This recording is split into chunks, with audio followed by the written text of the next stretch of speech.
Today is May 2nd, 2019. Coming up on Roland Martin Unfiltered, a jam-packed show. The mayor of Baltimore, Pugh, has quit effective immediately after hundreds of thousands of dollars paid to her for children's books that somehow never got printed. We'll explain to you exactly what is happening there in Baltimore. That took place literally a couple of hours ago. Attorney General Bill Barr, why is he so scared of House Democrats? After he got his ass lit yesterday in the Senate, especially about Senator Kamala Harris, he said, no mas, I'm not showing up to the House. When are they going to issue a warrant for his arrest for contempt of Congress? Also, we're going to show you the full back and forth between Senator Kamala Harris and Bill Barr. Y'all, it was so juicy, I had to play it twice. Also, Facebook has banned a number of people, including Minister Louis Farrakhan.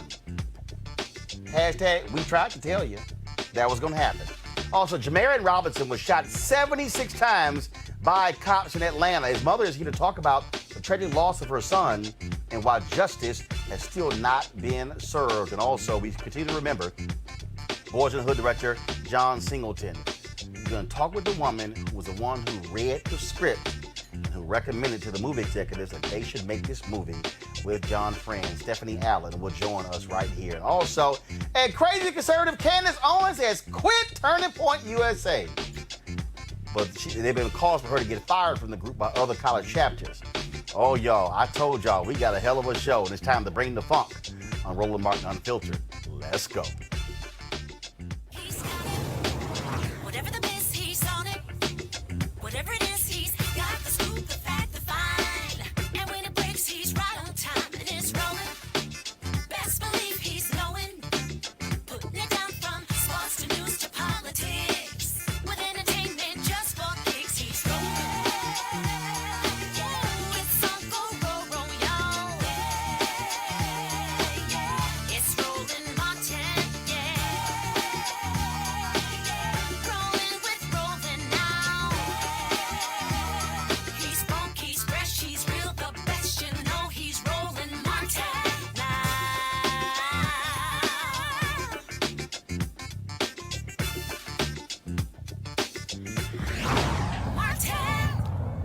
Folks, the political career of Catherine Pugh is over. The mayor of Baltimore, former state senator, former state rep, resigned today in disgrace after Baltimore Sun published reports that show that she took nearly $500,000 from various companies for children's books she wrote. But the problem is those children's books, for the most part, were never published. Today at 3:30 p.m., her attorney read a letter of resignation from another Baltimore City official who wrote it and delivered to him yesterday, saying that she needed to quit. This is after, of course, the Baltimore City Council voted for her to resign. She made clear she was never going to resign. She was going to resume her office when she returned from being gone for illness. She says she's been suffering from pneumonia, has been away for about a month, but it all came to an end today. Thank you very much for coming. This is a sad day for Mayor Pugh and a sad day for the city of Baltimore. I have a brief statement from the mayor, and I will be taking no questions. The following is Mayor Pugh's statement. Dear citizens of Baltimore, I would like to thank you for allowing me to serve as the 50th mayor. It has been an honor and a privilege. Today, I am submitting my written resignation to the Baltimore City Council. I am sorry for the harm that I have caused to the image of the city of Baltimore and the credibility of the office of the mayor. Baltimore deserves a mayor who can move our great city forward. I want to thank all of our department heads and staff who work hard every day to improve the quality of life for all who live, work, and visit our city. I also thank Jack Young, the president of the City Council, for his steadfast leadership in my absence. I wish you well in your new role as mayor of Baltimore City. Sincerely, Catherine E. Pugh. Ms. Tixay from my office will provide you all with a copy of the mayor's letter of resignation effective immediately. Again, it was $500,000 she took from the University of Maryland Medical Center, where she was a director overseeing business for that medical center. She has been also took $100,000 from Kaiser Permanente.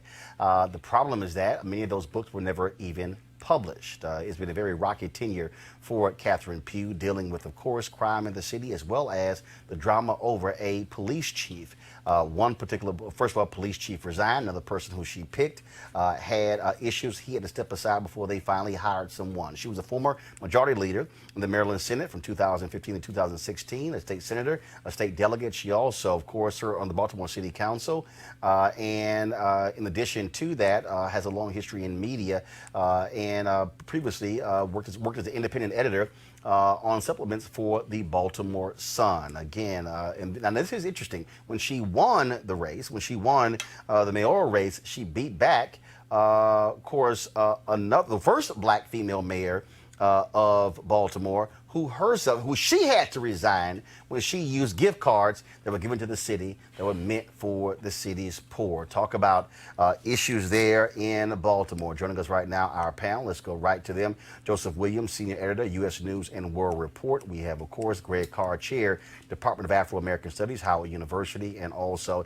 Erica Savage-Wilson, host of Savage Politics Podcast. This is obviously a swift downfall, Erica, for Catherine Pugh. You had the previous mayor who was highly criticized because of the Freddie Gray decision. Also, what happened there, she chose not to run for re-election. Pugh beat a host of candidates. Many folks said that she had the political experience to actually lead Baltimore. Now, as a result of this decision, talk about a swift downfall, and talk about someone who still has lots of answers after the FBI raided her office and her home and her lawyer's office and City Hall as a result of what some call these dealings under the table. Exactly, and to include the IRS to let us know that this is something that, even though she resigned today, that it's not going to be over by a long shot. Right now, the city is really looking to move forward with the new leadership, with Mayor Young being in place. And I think what is most harmful in all of this is that Mayor Pugh, having won during a time where our current president was sworn into office, was really kind of like a symbol of hope.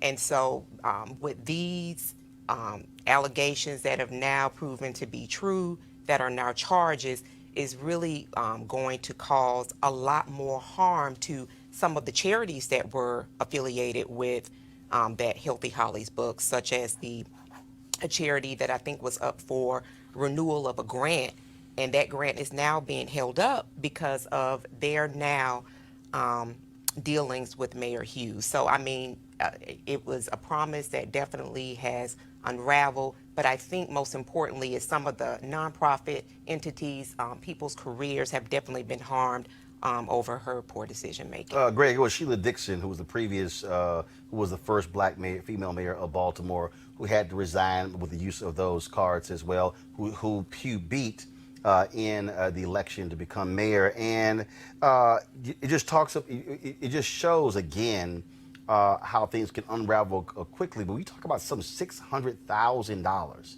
received, and then she stands up there and gives a news conference and says that 40,000 copies of those books, there's no evidence they were even printed. Okay, it was her company. And then she all of a sudden at this news conference pulls out a line of baby clothes.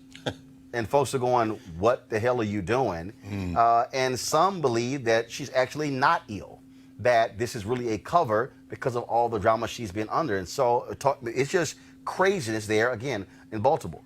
Yes, I mean, you know, strangely enough, though, I'm somewhat encouraged because there's a rule of law. $600,000 is no money. When the report came out yesterday night that foreign governments are renting out space in Trump Tower, there's no emoluments clause apparently in the United States Constitution. But as you covered on the show, man, we just left one of the highs in the history of Maryland politics and in this country. You got a black woman running the State House in Maryland who came as a consensus candidate after they couldn't get together. So Catherine Pugh getting caught up in a scandal. And I agree, Sis Savage, this is much deeper than some children's books. I mean, they're going full scale.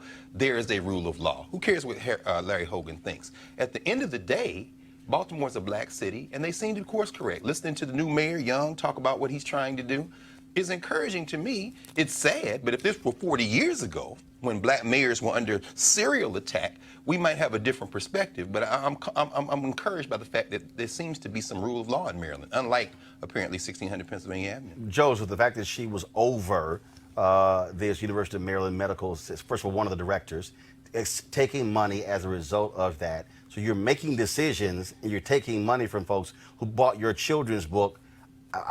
Who the hell knew she was even the children's author? And even to that amount, and other people actually were giving as well. And so the numbers could be anywhere from 700,000 to 1 million. We're still waiting to figure out what is that final number.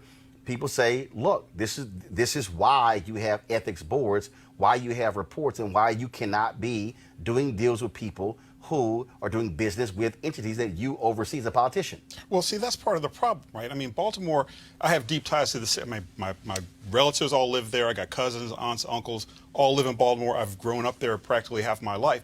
And the city always seems to be snake bit at this sort of thing, where we've had a succession of mayors, Sheila Dixon, now Catherine Pugh, who had to resign under a cloud of scandal. So it's a bad look anytime this happens. It's even a worse look with a city that has chronically struggled with a homicide problem, with a poverty problem, and you have a mayor who arrived with such promise. I mean, as Erica was saying, a lot of things that are going to be hurt are charities and people that she had purported to help. So it's really unfortunate because if you unwind the deal a little bit further, you're talking about campaign contributions that were funneled through Healthy Holly. She self-funded part of her campaign through Healthy Holly. I mean, she had to know that this was going to show up at some point. And it's never a great look when the FBI comes out of your house with boxes and boxes of evidence. I mean, it's unrecoverable at this point, and she'd be fortunate to stay out of jail. But it also speaks to an issue that she still has, of course, a state investigation. And yes, when the FBI is involved, now you talk about the IRS as well. And so, yes, she's going to be certainly fighting to keep her pension and to stay out of jail. And so we'll certainly see what happens with that. Also, folks, some other news that came out today, Facebook. They're banning a number of folks who they label as far-right leaders for various reasons. And one of the folks, first of all, Alex Jones, of course, his company InfoWars. Also, the absolutely nutty so-called journalist Laura Loomer. You have Milo, who is from, of course, used to be with Breitbart as well. And Paul Joseph Watson, Paul Nealon, an anti-Semite who unsuccessfully ran for Congress in 2016 and 2018. But also you see on that list is Nation of Islam Minister Louis Farrakhan. This is what Facebook said. We've always banned individuals or organizations that promote or engage in violence and hate regardless of ideology. Begs the question, why is Louis Farrakhan on that list? Because he's black. That's why he's on the list. And for those folks who are viewing this either live or going to review this was the only show. This was the only news show of any background that said this was going to happen. We said that on this show. In other words, are they also banning the Nation of Islam? Because they said organizations affiliated with them. I'm saying, now, last I checked, Louis Farrakhan and Nation of Islam have not caused anybody to bust up in a place like Politics and Pros to try to shut down. That was kind of my thought. It's like, okay, fine. Homophobia, okay, yeah. No question. Anti-Semitism. No question. But has anybody ever shot or killed anyone because of the influence of the Nation of Islam? Well, brother, how if we did go back to violence... 1965 February, you have argument about Malcolm X. But, Right. But beyond that, True that's enough. a different conversation. True enough. But we also are having a different conversation about the nature of violence. I mean, Alex Jones has promulgated conspiracy theories. I mean, yes, you can sort of squint and you get there from Louis Farrakhan, right? But also, you were talking about a situation that's kind of out of context, right? I mean, Louis Farrakhan has been an advocate for African Americans, a marginalized people, right? And he's been a very strong and vociferous advocate for that.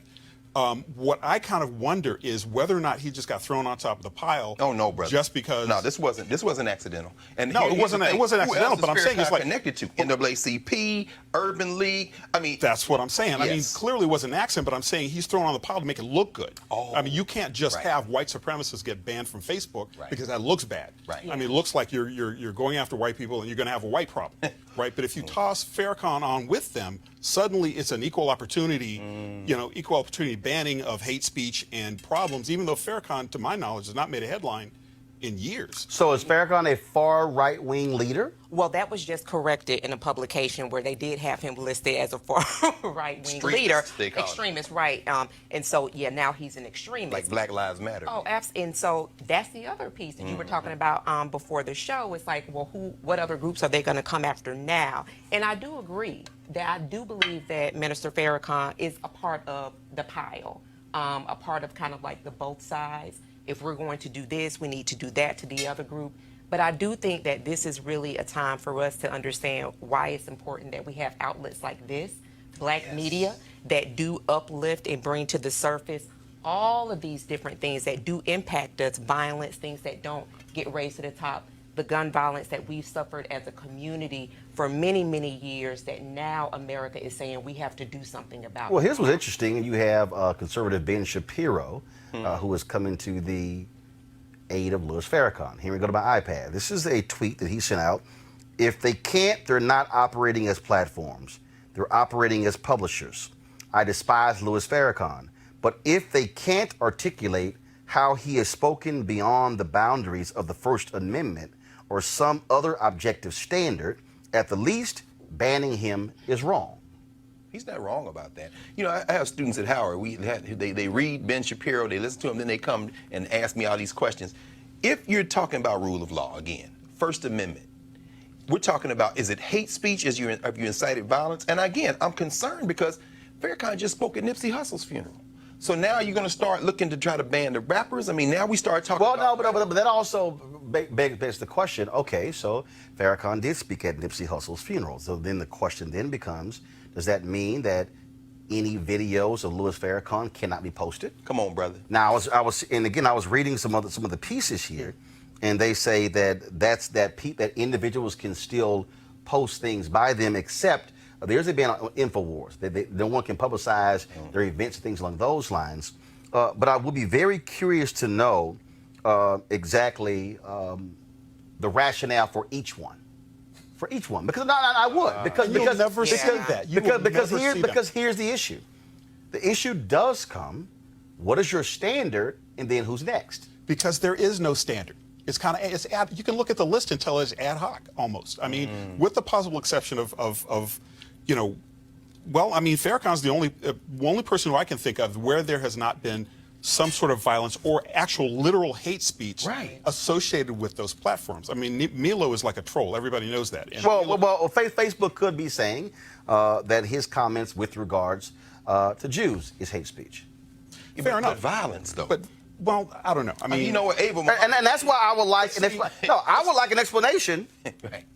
I would. Well, but see, that's why I don't think you will ever get one. Well, I'll tell you what, though, Ava Muhammad and some of those lawyers in the Nation of Islam, they're not going to take this line down. They need to go to court. Let's just test the rule of law.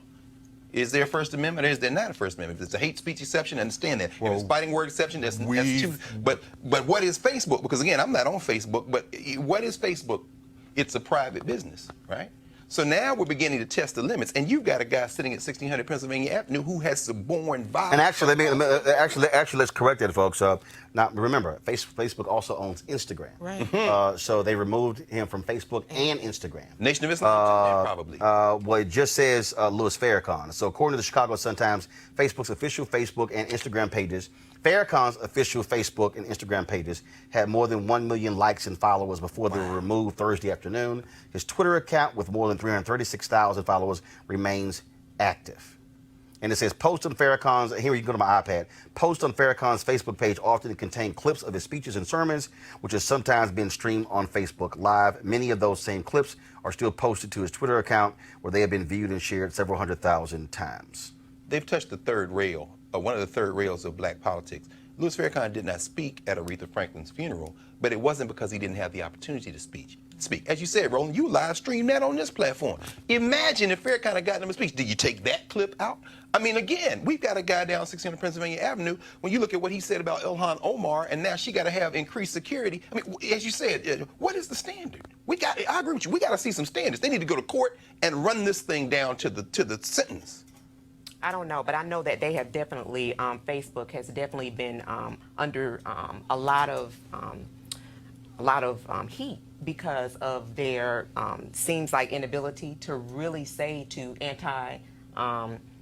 to white supremacists that, listen, we're not going to continue to allow you to place content on our particular platforms. And so Color of Change has been one of the organizations that's definitely been leading that fight.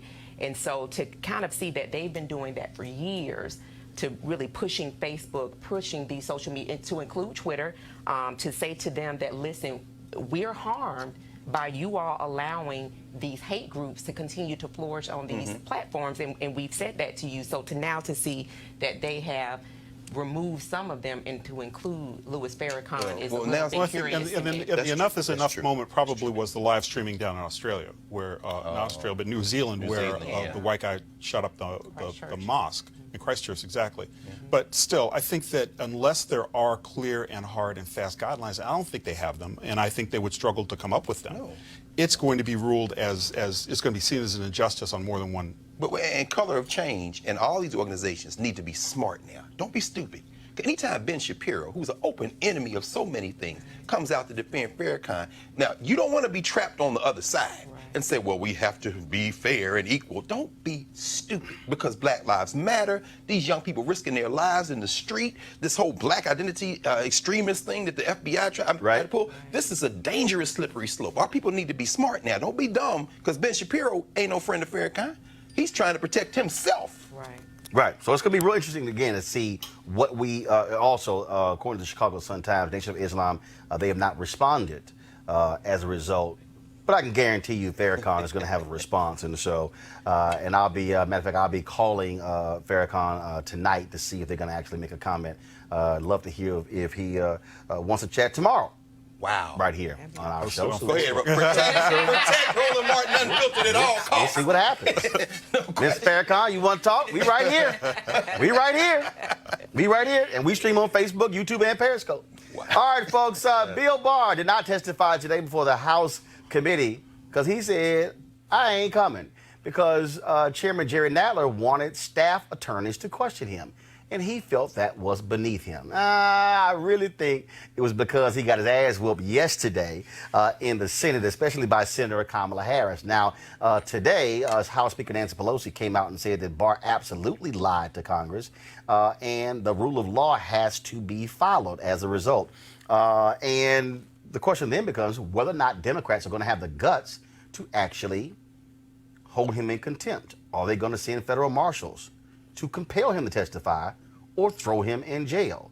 That's one of the issues. You also have the White House attorney who has sent a letter to Bill Barr stating that Donald Trump has ordered his aides to ignore subpoenas from Congress. That means that one of the three branches of government is saying we do not have to follow the law from another branch of government. Are we on the verge of a constitutional crisis? Now, one of the reasons Barr is really upset is because what happened yesterday when Democrats came after him with the full force, and there's no one else who laid the wood on him like California Senator Kamala Harris. And we played some yesterday, but it was so good. I told my staff, no, we got to play the whole thing. I want you to see the full questioning of how Senator Kamala Harris bore in on AG Bill Barr and made him uncomfortable to the point where he literally was in that seat squirming. And I'm sure he was probably saying, he probably got a call from Jeff Sessions like, she did the same thing to me, Bill. Y'all roll the tape. Thank you, Mr. Chairman. Attorney General Barr, has the President or anyone at the White House ever asked or suggested that you open an investigation of anyone? I wouldn't. Yes or no? Could you repeat that question? I will repeat it. Yeah. Has the President or anyone at the White House ever asked or suggested that you open an investigation of anyone? Yes or no, please, sir? The President or anybody else? Seems you would remember something like that and be able to tell us. Yeah, but I'm trying to grapple with the word suggest. I mean, there have been discussions of matters out there that They have not asked me to open an investigation, but Perhaps they've suggested, I don't know. I wouldn't say suggest. hinted, I don't know. inferred? You don't know. Okay. In your March 24th summary, you wrote that, quote, after reviewing the special counsel's final But report. I will say that no one. Sir, I'm asking a question. In your March 24th summary, you wrote that, quote, after reviewing the special counsel's final report, Deputy Attorney General Rosenstein and I have concluded that the evidence is not sufficient to establish that the president committed an obstruction of justice offense. Now, the special counsel's investigation produced a great deal of evidence. I'm led to believe it included witnesses' notes and emails, witnesses' congressional testimony, witnesses' interviews, which were summarized in the FBI 302 forms, former FBI Director Comey's memos, and the president's public statements. My question is, in reaching your conclusion, did you personally review all of the underlying evidence? No, we took and accepted. We accepted the Mr. statements- Rosenstein? No, we accepted the statements in the report as the factual record. We did not go underneath it to see whether or not they were accurate. We accepted it as accurate. And made our. So you made our- accepted the report as the evidence? Yes. You did not question or look at the underlying evidence that supports the conclusions in the report? No. Did Mr. Rosenstein review the evidence that underlines and supports the conclusions in the report, to your knowledge? Not to my knowledge. We accepted the statements in the report. Did and anyone the in your- characterization of the evidence is true. Did anyone in your executive office review the evidence supporting the report? No. No. Yet you represented to the American public that the evidence was not, quote, sufficient to support an obstruction of justice offense. The evidence presented in the report. This is not a mysterious process. In the Department of Justice, we have pros memos and declination memos every day coming up. And we don't go and look at the underlying evidence. Sir, would you We support, take the characterization of the evidence as true. as the Attorney General of the United States, you run the United States Department of Justice. If in any U.S. attorney's office around the country, the head of that office, when being asked to make a critical decision about, in this case, the person who holds the highest office in the land, and whether or not that person committed a crime, would you accept them recommending a charging decision to you if they had not reviewed the evidence? Well, that's a question for Bob Mueller. He's the U.S. attorney. He's the one who presents the report. But it was you who made the charging decision, sir. You made the decision not to charge the president. No, in a pros memo and in a declination memo, You said it was your baby. What did you mean by that? it was my baby to decide whether or not to disclose it to the public.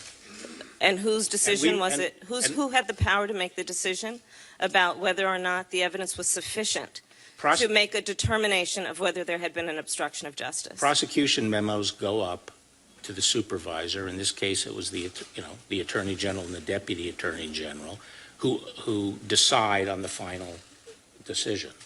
And that is based on the memo as presented by the U.S. Attorney's Office.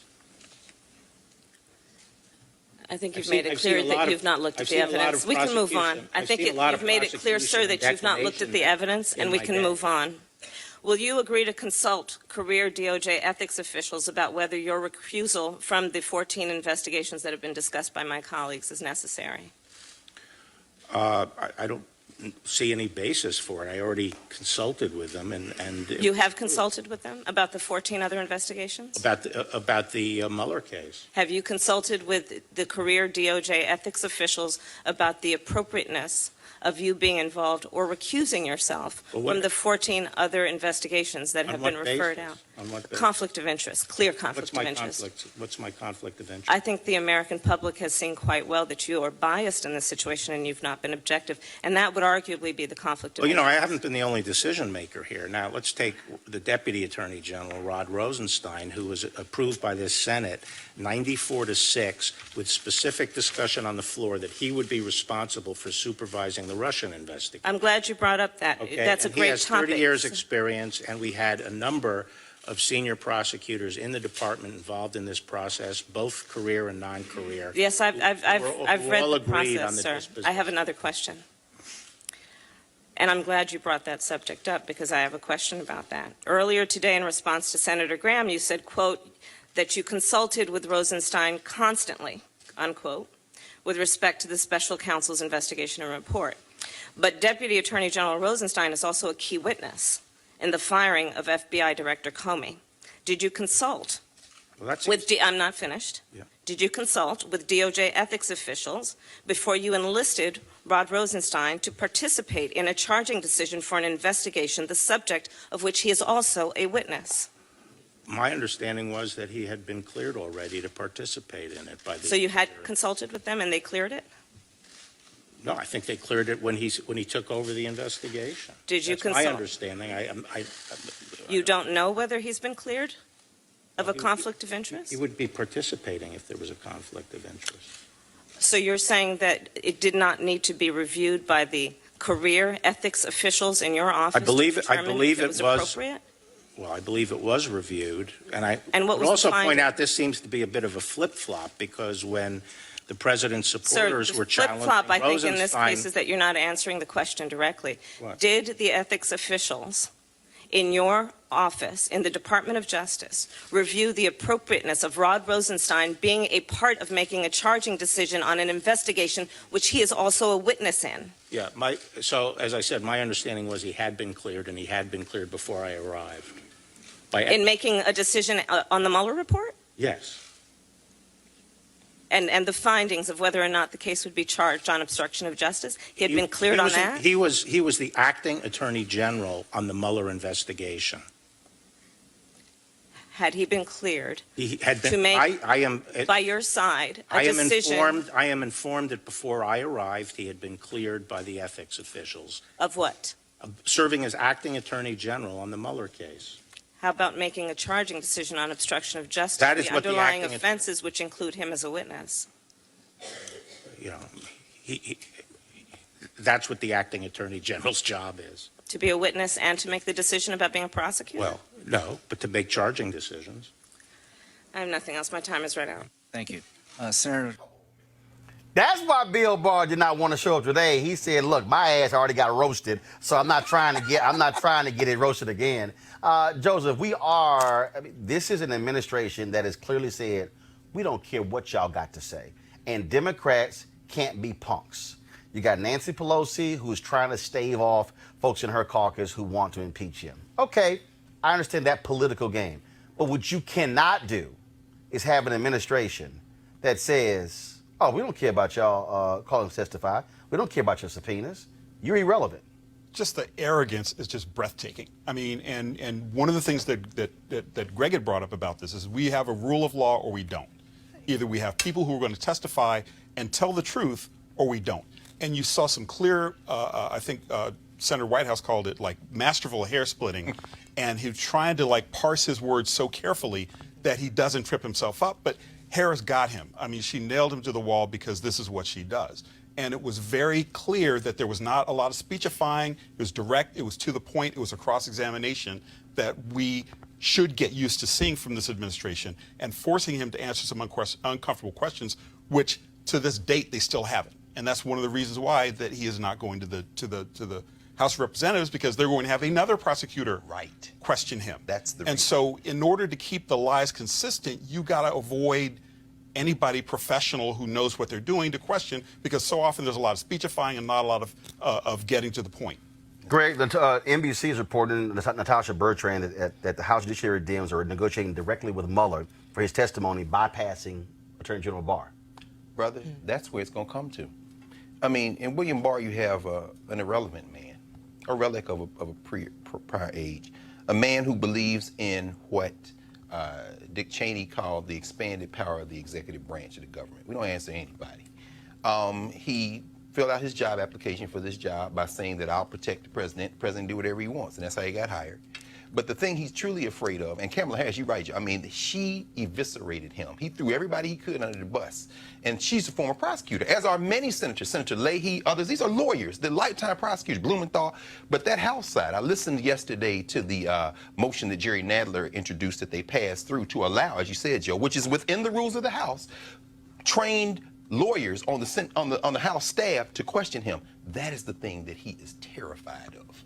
And when they threw every procedural roadblock they could yesterday into that, and Nadler just very calmly went on and pushed it through. But you're right, Joe. That is what he's terrified of, because this man has lied. He lied on record yesterday, and he should have been walked out of that room in handcuffs, because this is a constitutional crisis of the first order. Absolutely. And I agree, Dr. Carr. And here's what's going to be the test.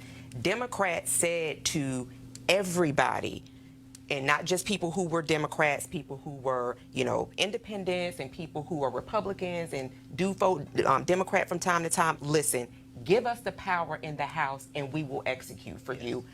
Where are we now?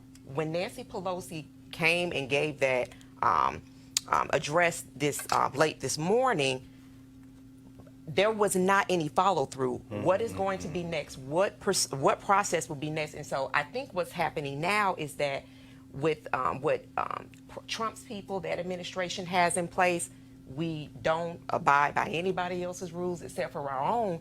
That's proven, in theory, to be more and more true with the inactivity of the Democratic Party to say, we're going to start impeachment proceedings, as you said.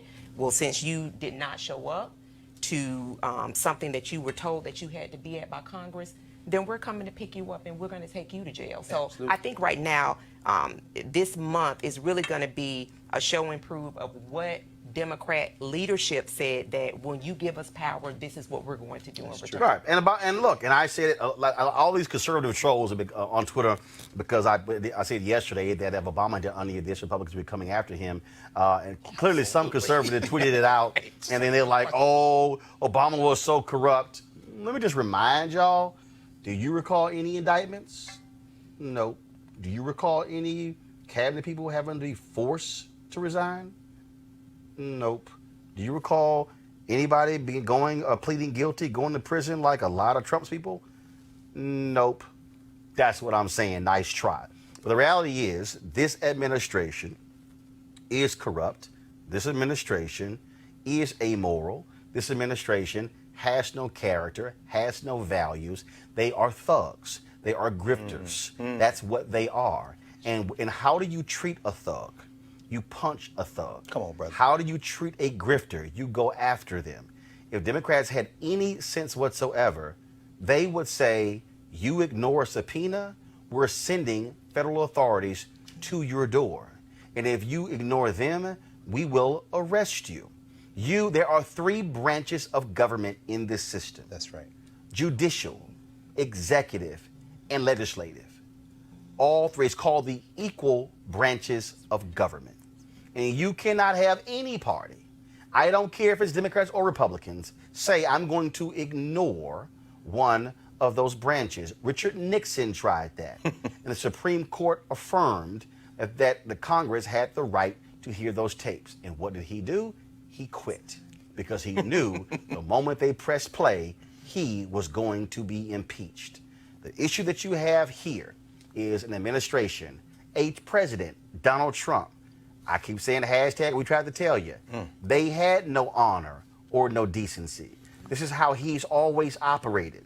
And so the question is, will Speaker Nancy Pelosi, will she have the guts? Will Steny Hoyer? Will Congressman Jim Clyburn? Call them out. Will Congressman Hakeem Jeffries? Yes. Will the Democratic leadership literally say, you are not going to ignore the rule of law? Ball's in your court, Democrats. See, do you have the guts to actually do it?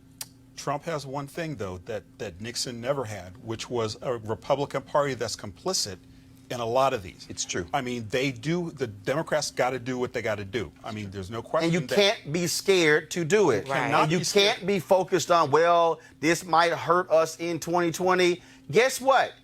You did that BS in 2016 and you ass still lost. That's right. And No, you swing when you can swing. That's right. absolutely. That's what you're supposed to do. No, that's the point. You know, it is interesting because I don't have a deep investment in this country in terms of its alleged moral superiority. We know it's not. American exceptionalism is a myth.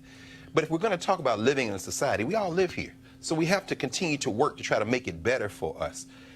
You know, it's very disturbing to hear Lindsey Graham, who God only knows what they have on him to make him act this absurd. But for him to say, I'm going to call John Roberts and see what he thinks about, as you said, Joe, he's got a Republican Party, but he's also got the federal judiciary. Well, Are they willing to throw this whole system over? Yes, they will. Well, yeah, and that was a tacit call, and that's what's got me most disturbed about this whole thing, is that they're ignoring subpoenas at their peril. Richard Nixon went to the White House, or went to the Supreme Court, was ruled 9-0. 9-0. Is that going to happen? It won't happen this time. We are very much looking Not at, this court. at potentially a split decision How about over the very nature of the Constitution. That's and right. to me, that's infuriating. That's and right, it's just Joe. ridiculous and it's absurd. And of course, when you've got nothing to lose, hit. You know, Democrats need to do what they got to do. But we also need to be a bit realistic about the system, and that is that the Supreme Court is a little shaky in my view. Oh, very shaky, sad. very shaky. Here's the Yeah, deal, it folks. is sad. Speaking of infuriating, 3 months ago we had the Fulton County DA on this show because he wanted to call federal agents to testify in the case of Jamarian Robinson, who was shot 76 times as police tried to serve 2 arrest warrants for aggravated assault on a law enforcement officer. Folks, there were 14 law officers who were on the scene that day of the shooting from 8 different law enforcement agencies. The family has filed a lawsuit saying that the officers conspired among and between themselves to unreasonably stop, seize, shoot, and injure Jamarian Robinson in violation of his constitutional rights, to destroy and fabricate evidence, to complete false, inaccurate, and misleading reports, and to make false statements to superior officers in order to conceal their wrongdoing. Well, I got an email this week from members of the Robinson family. Say they saw that we were covering this story, and his mother, Monteria Robinson, she wanted to speak. And so she joins us right now, along with Rashid McCall, senior investigator for Operation Research. The family hired him to look into this case. Monteria, first and foremost, our thoughts and prayers go to you for the loss of your son. I also appreciate your family reaching out to me directly to have you on the show, and we certainly we're glad to have you on. It's been 3 months since the Fulton County DA came out and said he wanted to bring them in for questioning. Then he had to withdraw those subpoenas. The federal government put pressure on him, saying you cannot question federal law enforcement officers. That has to be troubling to say that somehow that they cannot be held accountable or even dare to question for an act that left a man dead. Correct. And I don't know if you know a whole lot about my son. My son, his name is Jamarian Robinson. You know, he was a student athlete at the time of his death. He attended Tuskegee University. He was a biology major. He was actually in his final semester. And with all of that being said, just the fact that it has been, you know, almost 3 years. You know, we had 2 years and 9 months with no accountability. And these officers are still out in the, you know, controlling our streets. You know, they're in the community. You know, we want them off the streets. They should not be out here protecting and serving the public, because realistically, it's like I don't even know what to say. It just doesn't make any sense. Why are they still working? Why are they still out here in our community patrolling our streets? You know, we're not safe as long as they're out here in our community. Rashid, you are a senior investigator working on this. What have you been discovering? Yes, senior investigator with Opposition Research, Investigative, and Protective Services. This is one of the most heinous cases that I have investigated in my 21-year career. It's beneficial for people to get the scope of what happened if they went online and looked at the video that I uncovered. And it was only with the video was I able to determine that this was not a shootout, the false narrative that they originally gave, but this was an execution. So when you go back and look at that video, the video opens up with, "Let me see your hands." And it's followed immediately with automatic fire. And that and that automatic fire, in addition to other shots, continue in excess of 3 minutes before a flashbang is thrown, which, if you understand that type of ordinance, it blows out your hearing and your eyesight. And then there's a law. And when you watch the video in terms of that law, you see these police officers on the outside, because the video is shot from an outside perspective, but they're outside just chilling. And we know police officers just don't chill in a gunfight. After that law, you hear the video ending with automatic fire. And once that video was discovered and analyzed, I went back up to the top of that landing, cut open the carpet, and actually found the bullets that ended the video. Those were promptly taken to a ballistic expert. We compared them up under a microscope and determined that those were bullets that are consistent with bullets that are carried by law enforcement. And we even traced those bullets back to the weapon that they were fired from, which is an MP5 made by Heckler & Koch, which is a weapon system select fire that is normally carried by military and law enforcement. So when all this evidence was put together, it was clear that Jamarian did not participate in the shootout, that he was executed. And once he was shot with that last volley of gunfire, to add insult to injury, he was handcuffed and dragged down 20 steps and thrown into the living room to die out, as they hoped this story would. And that is egregious. Monterio, I want to ask you, the fact that you had 8 law enforcement agencies, 14 officers serving a couple of warrants, and for them to literally ignore a district attorney who wanted to investigate this and ordering folks, he accused the Department of Justice of trying to sweep this under the rug. That's absolutely correct. You know, as Rashid indicated, you know, there was not a search warrant, number one. This was not a federal crime. This was actually a state crime. After they shot and killed my son, and I'm going to give you a little details, my son was shot 6 times in the palm of his right hand, 5 times in the palm of his left hand. He was shot all down his arms, his torso, his thighs, his groin, his shins, his feet. As he stated, flash grenades were thrown, landing on his body. He was handcuffed and he was dragged down a flight of stairs.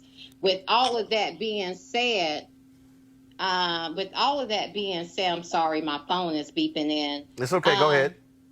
With all of that being said, you know, this was a heinous act committed against my son, and we deserve accountability. You know, an officer's job is to assess a situation, de-escalate, and resolve the issue, not come with prejudice. And on that day, it didn't matter whose son it was. Just so happened on that day, it was my son. Absolutely.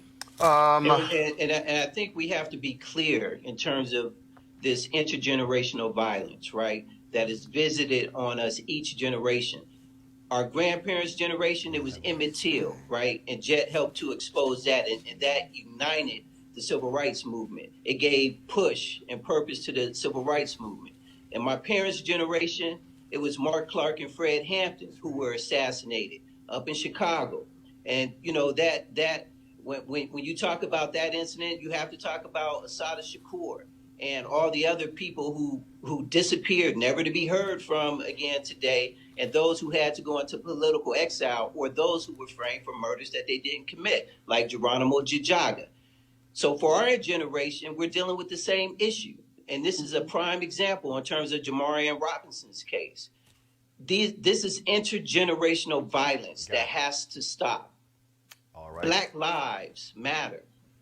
And we have to hold these officers, as well as any other officers that serve and protect our community, accountable. Well, Marteria Robinson and Rashid McCall, we appreciate both of you. Feel free to keep us updated on your civil suit, and we'll certainly stay on top of this case as well. Thank you for having All us. right. All right. Thank you. I appreciate it. Thank you so very much. All right, folks. Just a couple of stories before I go to break real quick here. Go to my iPad. The Lawyers Committee just put this tweet out. Breaking, we worked with the NAACP, Hogan Lovells, Andrew Goodman F., and many more to file suit challenging Tennessee's new third-party voter registration law. Tennessee has some of the lowest registration in the country. Lawmakers should be working to make it easier, not harder to vote. So the Lawyers Committee, that Tennessee law, of course, could criminalize folks who are trying to register people to vote. And so they are on top of this. Also, we told you yesterday about Crystal Mason, of course, the sister who was sent back to prison after she illegally voted. This is a tweet that Sam Levine put out. Knew the Texas Court of Appeals will hear oral arguments on whether Crystal Mason, sentenced to 5 years for illegal voting, should get a new trial. Arguments will be heard June 4th in Fort Worth, Texas. This is the actual statement from the court there as well. Also, if you go to GoFundMe, she's been there for 7 months. She's also in danger of, she hasn't had a job. She's been in prison. She's now being transferred to a reentry home. She still faces 5 years in state prison. 5 years in state prison as a result. And so, because remember, she was sentenced because it was a violation of her parole on the federal level. So she still faces 5 years in state prison. She's on the verge of losing her home. And her kids are impacted as well. And so they've created a GoFundMe for Crystal Mason. And so you can look that up, and we'll also push that on social media as well. We're going to go to a break right now. When we come back, we're going to talk to a woman who was there, who was the one who read the script for Boys in the Hood, and was the one who recommended that movie be made to the movie studio, and that set John Singleton on a path to become the youngest and the first African-American ever nominated for an Oscar for Best Director. Stephanie Allen will join us next to talk about the life and legacy of her dear friend, John Singleton. That's next on Roland Martin Unfiltered. You want to check out Roland Martin Unfiltered? YouTube.com/Roland S. Martin. Subscribe to our YouTube channel. There's only one daily digital show out here that keeps it black and keep it real. It's Roland Martin Unfiltered. See that name right there? Roland Martin Unfiltered. Like, share, and subscribe to our YouTube channel. That's YouTube.com/Roland S. Martin. And don't forget to turn on your notifications so when we go live, you'll know it. All right, folks. HBCU Giving Day. Let's go ahead and do that right now. Reason being, I'm going to be actually speaking at this university on Saturday for the commencement. I'm looking forward to it. So go ahead and roll it.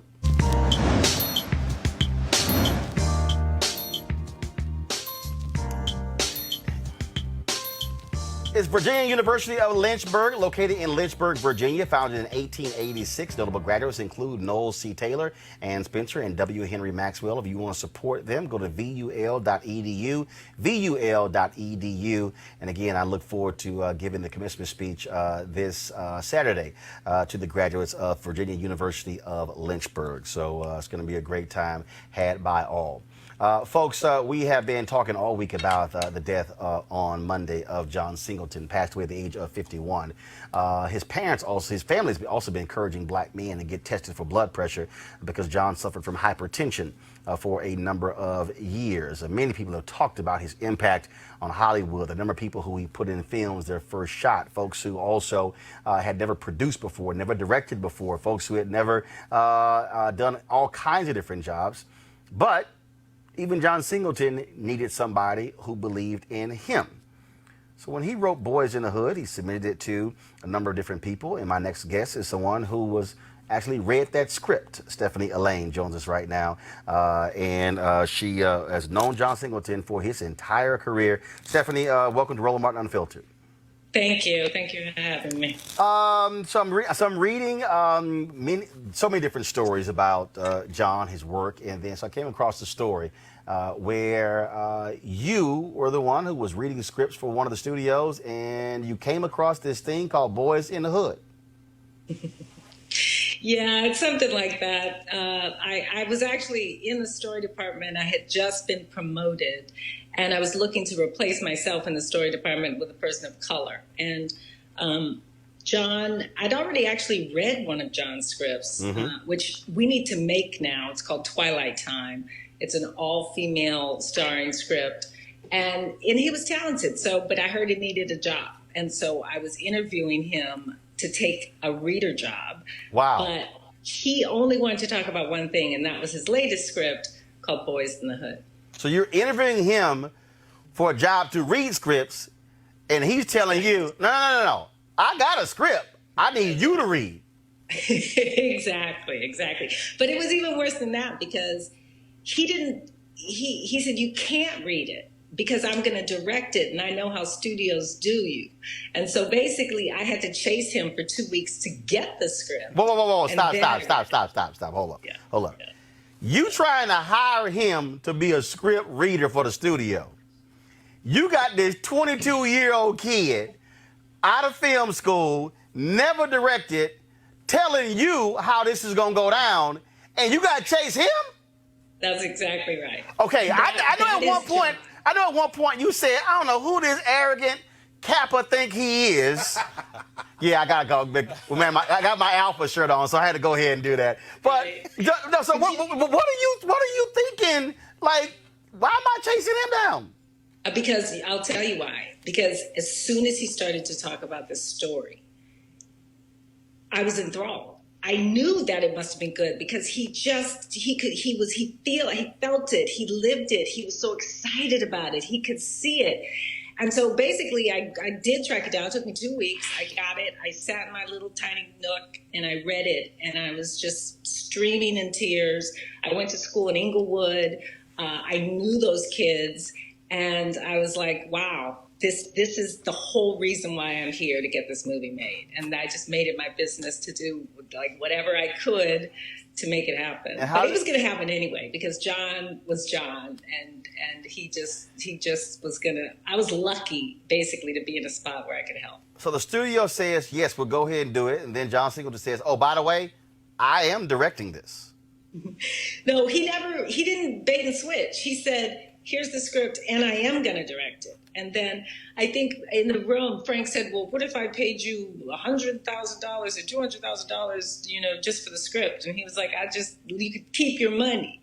He didn't care. He knew that was his destiny in a crazy, beautiful, lovely way. He knew that was his destiny. And it was infectious. Like, so he sat at the table. Everybody said yes, and then in 2 months we went off and started making it. Were you telling yourself, I ain't never seen a young black man roll into a Hollywood studio like this? Never. But and it was different because Spike was making his own movies. Mm-hmm. He was raising his own money and making his own movies. So. And John was so enamored with Spike. He loved Spike. Spike was like his idol and really somebody who made him feel like I have to do the West Coast answer, like what's happening out here, and yeah. I'm gonna miss it. We were talking the other day, I was talking to Michael Schultz, and I said to Michael Schultz that he only made 8 films. And Schultz said, it's not about number. He said it's 8 quality films. It's 8 quality films, it's the TV shows, but you know what? It's even more. And since his passing, I have been blown away by how many people felt that he was there for them, that he read their scripts, he gave them notes, he tutored them, he let them shadow him on set. I truly believe Boys in the Hood is an incredible legacy in all of the work that he did, but an even bigger legacy, I think, is how many people he inspired and how much time he gave as a creative godfather to a couple generations of black filmmakers. Last time you talked to him? A couple weeks ago, we were we were chatting about some business we had, and it was almost time to get back on that boat because I'd been on the boat a couple times. He was an amazing sailor, but I started sailing with him at the very beginning. So I do have a crazy story where we almost went under on the boat, but he stuck with it just like he did with everything, and he became a master sailor. And I just picture him on that boat. My panel has some questions. I'm gonna start first with Joseph. Hi, Stephanie. Nice to meet you. It just sounds wonderful. This is quite an incredible story. Can you talk a bit more about his legacy? I mean, I know that he basically was a phenomenon, but a lot of people don't know or haven't talked about the fact that he nurtured nurtured and mentored some other people behind him, and that he probably is going to open the door for so many other people. Are there people in the pipeline who you think we might think about or keep an eye on? And also sailing, really, John Singleton from South Central? That's fascinating.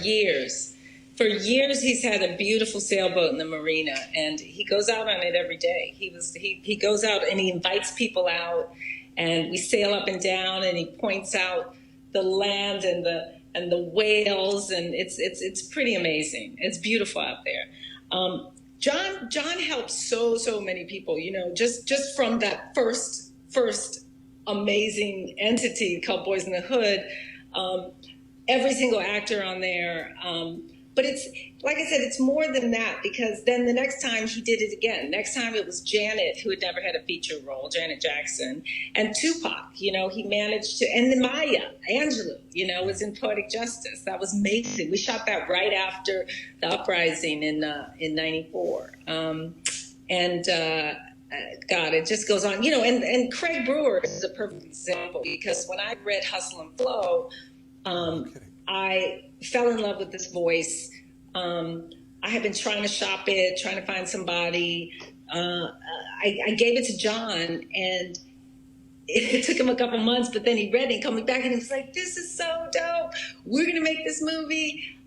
We shopped it again, and then when nobody wanted to do it, he was like, I'm writing the check, you know, and Craig Brewer is very much a product of John's mentorship and benefactorship, and yeah, we made 2 movies together with him. But it's not even that. Like, the younger people, the people who are in their 20s, Lena Waithe and that whole crowd. Like, he's mentored so many people. I don't even know how he could do it, because he works too. Erica. Great to be able to speak with you.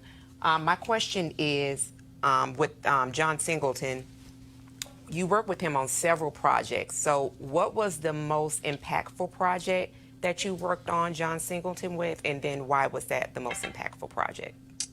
Well, that's a great question. I mean, I would have to say Boys, and it was because it was my first movie ever. It was his first movie. Neither of us, we were faking it. We were just faking it till we made it.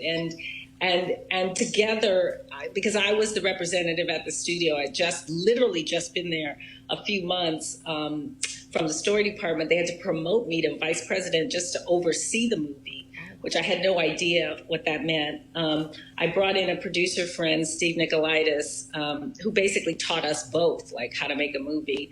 And, you know, I fought with John. John was fierce in his vision. And he really taught me how to protect the artist's vision. And he was right. You know, arguments that I had with him, he was absolutely right. And so I really learned how to produce artists, how to produce auteurs. And you know, 9 months later, we were on the carpet at Cannes, and it did change the world, that movie. So that was my first movie. That was John's first movie. Nothing's really topped it, except for, I would say, you know, kneeling at the feet of Maya Angelou on set, or Hustle and Flow, which everybody in town turned down, and then we sold it for a whole lot of money at Sundance to all the very same people who, you know, had turned it down. So that was a big celebratory community movie that we all chipped in and did what we could. But there's so many memories. I mean, it's hard to. You know, my son is an actor, and he starred in Snowfall. And so at the very end of 2 in the morning, I get this text, and it's John Singleton and my son, Wade Elaine Marcus, hugging and grinning, and they're on set, and John was directing Wade in an episode of Snowfall. And that was, of course, a huge full circle moment. Greg Carr. Stephanie, my sympathies, and it's really wonderful to hear these stories. You know, I'm thinking about how much has changed and how much hasn't changed. And for you to be sitting at Columbia, just new there, and be able to push this through, how is it still difficult for our artists to have those pathways to stand in their truths and tell their stories? I'm asking that because, of course, he was influenced by Spike and Robert Townsend and others, but I'm thinking about another set of L.A. creative artists coming out of UCLA, the so-called L.A. Rebellion. You know, Haile Garima, Charles Burdett, one of the great directors, of course, Julie Dash and others. That nexus between independent filmmakers who say, I'm going to make this the way I want it, and industry filmmakers, people like you, who enabled John Singleton, who shows up out of USC, but also with an agent. In other words, he's kind of an anomaly.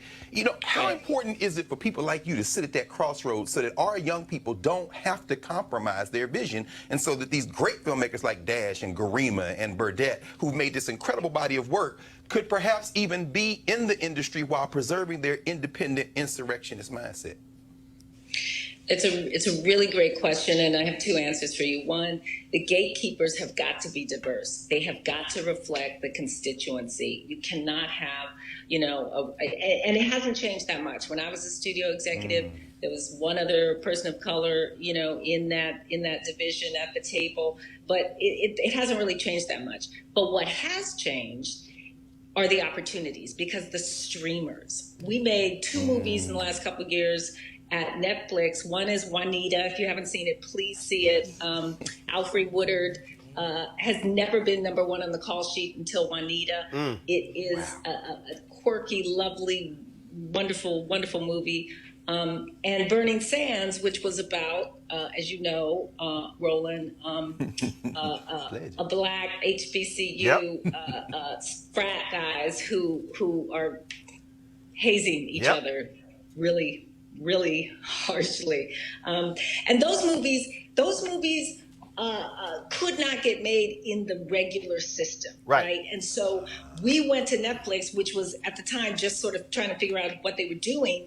We had complete creative control. We could do whatever we want. And that's what's so exciting, because it's not just the big monopoly studios that have the control. There's so many other places to get money, independent money, streamer money, that allows the full voice. In the 90s, it was really gangster movies, comedies, you know what I mean? Now, there's so many authentic stories, and they're all being told, and that gives me so much hope, because I feel like it's not a fad, it's not a trend, but it's finally, we're in a place where we can express ourselves. But the critics, we need more women critics, we need more critics of color, and we need more gatekeepers, you know, at the studios, at the agencies, and at film festivals that really reflect America as we really are. Last question, Stephanie, from me, and that is, John was always intense. He always had that hard look on his face, but he also loved to smile. You knew him well. What would John Singleton be saying about all the love and praise folks are showering on him in the wake of his passing? You know, Roland, it's the thing I keep thinking about, because I've been so sad and just so senseless and this, but then I look around and I see, you know, President Obama sent out the most heartfelt tweet about him, and so across so many different areas, from academia to television to film. Like, he was so beloved, and I know that he would be so tickled to see everybody just expressing their love for him. Well, one of the things I love about social media is that I was sitting here reading the story, then I saw your name, and I go, okay, so I typed your name in the Twitter, and I'm like, whoa, she's following me on Twitter, and I'm following her. That's true. Well, you were in one of my movies. Come on now, you were in. That's true. That's true. Beyond the Lights, yes, indeed. But thank goodness I send you a direct message, and I'm like, let's talk about John. I'm glad we were able to make this happen. Thank you for giving me the opportunity, and thanks for what you do. Appreciate it. I appreciate it, Stephanie. Thanks a bunch, and we'll chat soon. Take care. Bye-bye. Folks, tomorrow we'll be chatting with the founder of American Black Film Festival, Jeff Friday. John Singleton was a huge supporter of the American Black Film Festival, and so we will be chatting with him tomorrow right here on Roland Martin Unfiltered. Real quick, that girl Candace Owens, she quit Turning Point USA. That's all attention it deserves. All right, folks, if you want to support Roland Martin Unfiltered, yo, y'all want to support Roland, that's about it. If you want to support Roland Martin Unfiltered, go to RolandMartinUnfiltered.com. Join our Bring the Funk fan club. We certainly would appreciate you supporting us. Again, your dollars make all of this possible. And the reality is this here. This is the place where we can talk about, just like John Singleton said, I'm going to do this thing my way. Well, somebody was asking me the other day, they said, so, one woman yesterday, she said, so when you're deciding stories, you know, what's your process? I said, just me. And then she said, that's it? I said, yeah, we got staff. I said, but just me. And I was trying to get her to understand, again, the power of ownership, but also when you have a vision, you live to that vision. And so it's important for us to tell our own story, control our own narrative, which also means that we have to support our own as well. Y'all heard Stephanie say that when the studios did not want to make Hustle and Flow and they shopped it around, John said, I'm going to write the check. That's important. Which is why we have to be willing to fund our own as well. And so that's what I do here. And some of y'all may not realize it, but I actually don't pay myself a salary for doing this show. We ensure everybody else gets paid. And so your dollars do make it possible. And so we want you to join our fan club right now. You can pay via Cash App, PayPal, Square, you name it. We got it all possible. If you want to mail a check, you can do that as well. So send us an email if you want to. So we shall see you guys tomorrow right here on Roland Martin Unfiltered. Be sure to tell a friend. Like us, subscribe to our YouTube channel, like us on Facebook and Twitter as well, Periscope, so we can keep telling our own authentic story. And guess what? We don't have to ask anybody else's permission. Holla!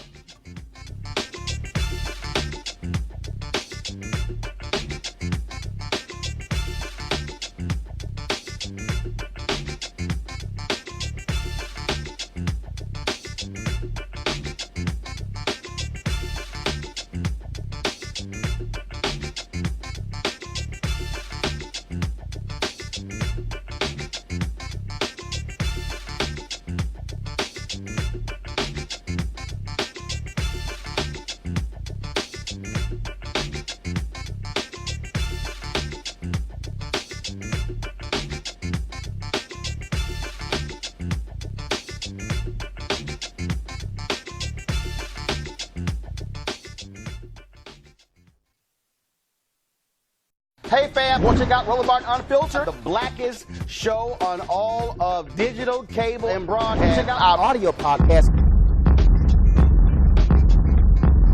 There's only one daily digital show out here that keeps it black and keep it real. It's Roland Martin Unfiltered. Press play. You want to check out Roland Martin Unfiltered? YouTube.com/Roland S. Martin. And subscribe to our YouTube channel. There's only one daily digital show out here that keeps it black and keep it real. It's Roland Martin Unfiltered. See that name right there? Roland Martin Unfiltered. Like, share, and subscribe to our YouTube channel. That's YouTube.com/Roland S. Martin. And don't forget to turn on your notifications so when we go live, you'll know it. You want to support Roland Martin Unfiltered? Be sure to join our Bring the Funk fan club. Every dollar that you give to us supports our daily digital show. There's only one daily digital show out here that keeps it black and keep it real. It's Roland Martin Unfiltered. Support the Roland Martin Unfiltered daily digital show by going to RolandMartinUnfiltered.com. Our goal is to get 20,000 of our fans contributing $50 each for the whole year. You can make this possible. RolandMartinUnfiltered.com.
want to check out Roland Martin Unfiltered?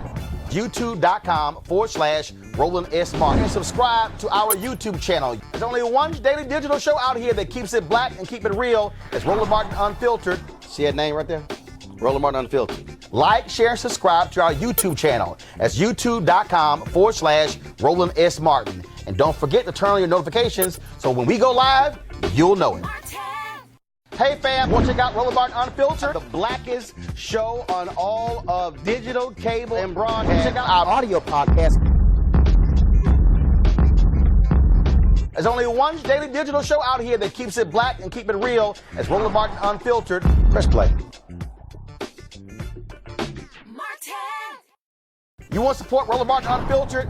Be sure to join our Bring the Funk fan club. Every dollar that you give to us supports our daily digital show. There's only one daily digital show out here that keeps it black and keep it real. It's Roland Martin Unfiltered. Support the Roland Martin Unfiltered daily digital show by going to RolandMartinUnfiltered.com. Our goal is to get 20,000 of our fans contributing $50 each for the whole year. You can make this possible. RolandMartinUnfiltered.com.